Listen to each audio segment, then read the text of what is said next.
One last time in 2024, it's time to go racing, and back at a familiar venue for the first time since 2008. It's the Nashville Superspeedway, just east of downtown Nashville, and the Big Machine Music City Grand Prix, presented by Gamebridge. Welcome, everyone. The remnants of Hurricane Francine have moved a little bit west, and we've got sunshine and blue skies for practice one. Kevin Lee, Townsend Bell, James Hinchcliffe, Georgia Henneberry, and Dave Burns ready to get started and decide a champion. As we see a caution on the racetrack. It's like the number 6 of Nolan Siegel has crashed in turn 4. Really sorry, guys. I'm really, really sorry. Just hit the bump. Totally out of nowhere. I'm sorry. Not what I was trying to do. There were a We're glad you're okay. number of issues in this corner, Kevin, this morning with the Indy Next practice. Yeah. And it sounds like Nolan Siegel there on the radio said, I just hit the bump and lost the back end. First and foremost, glad that he's okay. AMR safety team quickly to the car of Nolan Siegel. There's that patch. You see the light gray patch there in the middle of 3 and 4. It's a big hit. The patch, it's a change of grip, it's a bump, and it can catch drivers out. Let's listen.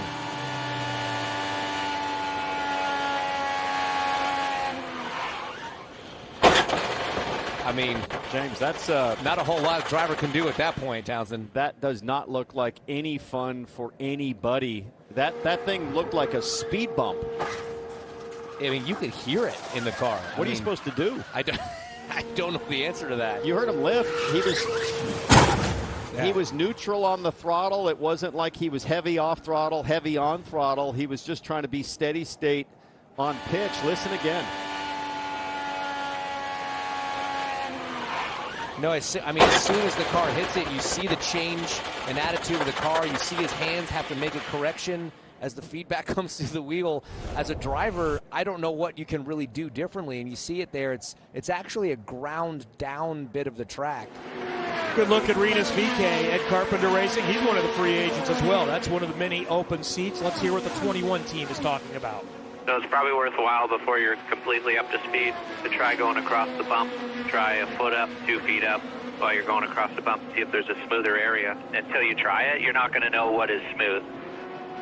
Great advice from Lee Bentham, one of the very best in the business, coaching his driver. It looked like Renus maybe went a foot up. They'll certainly get a chance later today, James, assuming the weather holds with the Highline practice to go out and get a feel. But see what Pato O'Ward, he just stiffened his front roll bar here. That didn't look bad at all. Didn't look bad. It looked great. You still see pretty significant movement in the hands of Pato. I'd say it was a little bit less for Renus there. Remember, we noticed this in Milwaukee. The compliance of the McLaren cars over the bumps was not as good as what we saw, say, in a Penske. Just a lot more feedback through the steering wheel. It's almost like they run a stiffer setup at the front of the car or something. So you just see that wiggle. I mean, it doesn't look like much on screen, but the steering from good inside the car, that's a big feeling through the steering wheel. That's something you have to just get used to as a driver if that's how your car is handling. Georgia, Marcus Armstrong is the only car we've not seen turn a lap yet. Well, you're right about that. 26 cars have hit the racetrack. One has not. It's the 11 as he pulls away right now, but you saw him get the push from his team. He's been having clutch issues all morning, so there hasn't been a lot of on-track time, but all this time is so valuable, and the 11 right now having clutch issues. That is, that's tough. To have 40 minutes now. Better to have it happen now, though, than in the race. For sure. As Armstrong takes to the track for seemingly his first time laps here.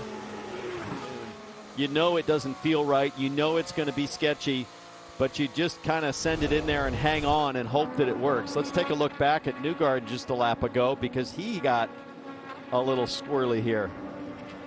I feel like we're going to be seeing a lot of slow-mos. Yeah, you see the white gloves in there working hard. It happens so much later. The reaction of the car.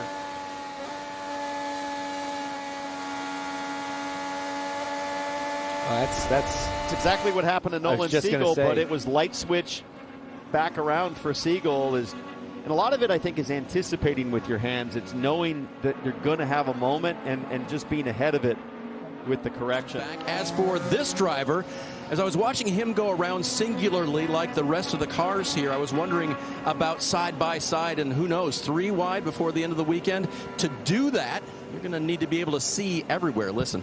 Yeah, FYI, I can't see my right mirror, so cover me there. Simple. First one, middle of 1 and 2 at speed, and a 20 gap to him.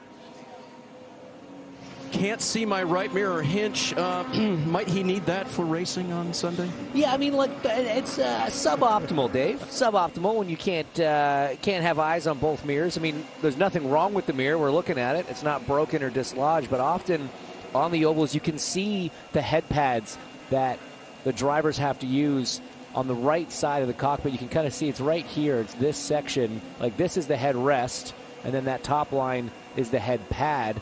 So you put that in to sort of offset your head to the left. That kind of gives you that better feeling in the middle of the corners. But what it does is it limits your ability to rotate your head outwards to the right to catch that mirror. I'm sure Catherine Legg is taking on a little hydration as well. She's brought the 51 car into the pits. 29 laps turned so far, and she had this to say on the radio recently. It feels weird. Like, it feels like it's hitting, but it's not hitting. It turns down the way here. And then I just came off of 4 slowly, and I just understood on the track, so I don't know what's going on. I think I need a second. So they're looking it over because obviously at slow speed, if it just way understeered coming off the corner, she's got some things to be concerned about. But a lot of laps turned, getting some more experience, getting back into Nashville like everyone else. And this is the guy that sits second behind Herta on the charts at the moment. He was quick to get up there, so a new set of tires when he puts them on. I'm not sure what he's on right now, but I imagine he's got pace on it. He's on the brakes and he's on the downshift paddle. This is pretty interesting to watch in terms of what race trim might be like, but power backing up. He wants clean air. Let's talk scenarios. And, 33 is the lead in the championship, and the prevailing opinion, which is correct, is that Alex Palou is in charge and should feel very comfortable. But let's look at it from the other side of things.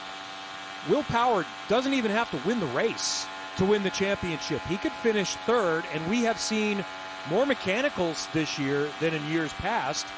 We know Palou, ninth, would wrap up the championship. But that means there's a lot of spots behind that does not wrap up the championship, and it is not easy to finish in the top 11 or 12 in an IndyCar race. This is not done yet. And you got to think Team Penske here at Nashville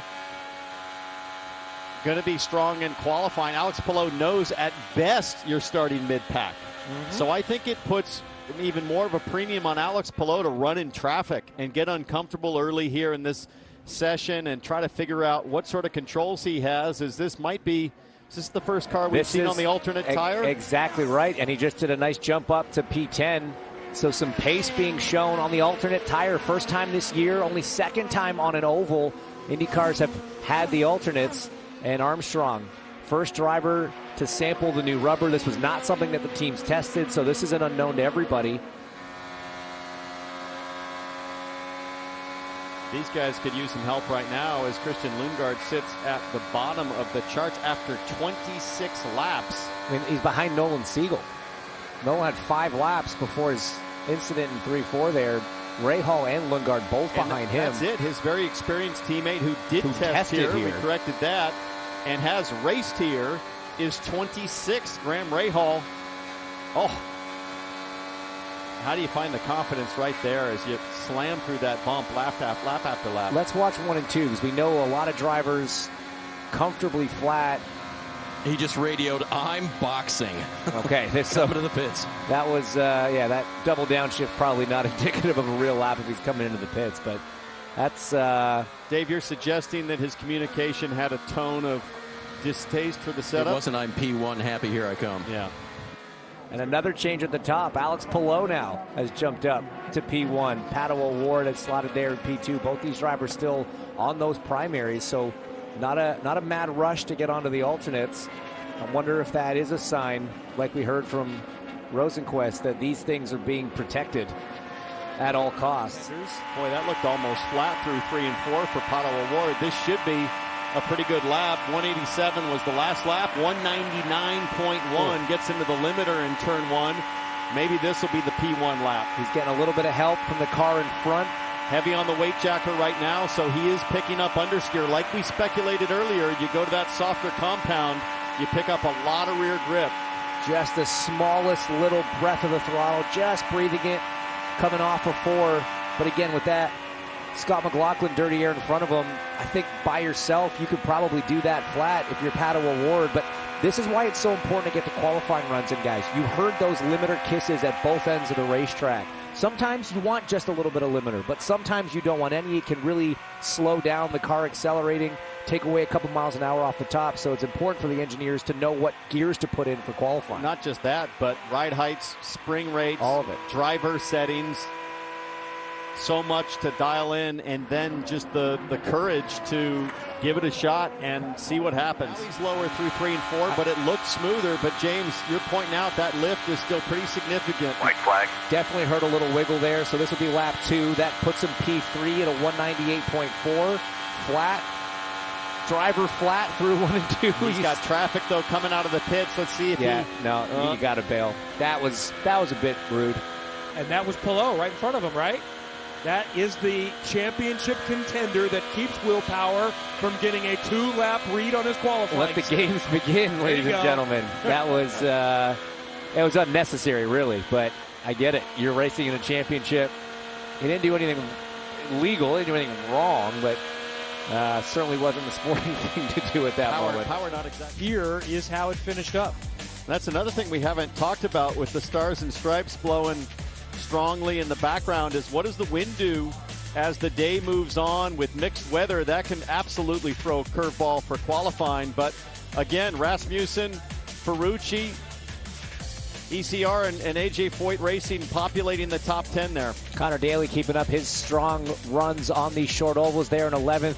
Ahead of David Malukas, Alexander Rossi. Great run from Kiffin Simpson up there in 14th. One of the top rookies. Doesn't look like Graham Rahal or Christian Lundgaard found anything before the session was over to suggest that they've fixed some of the handling woes that keep them at the bottom of the chart.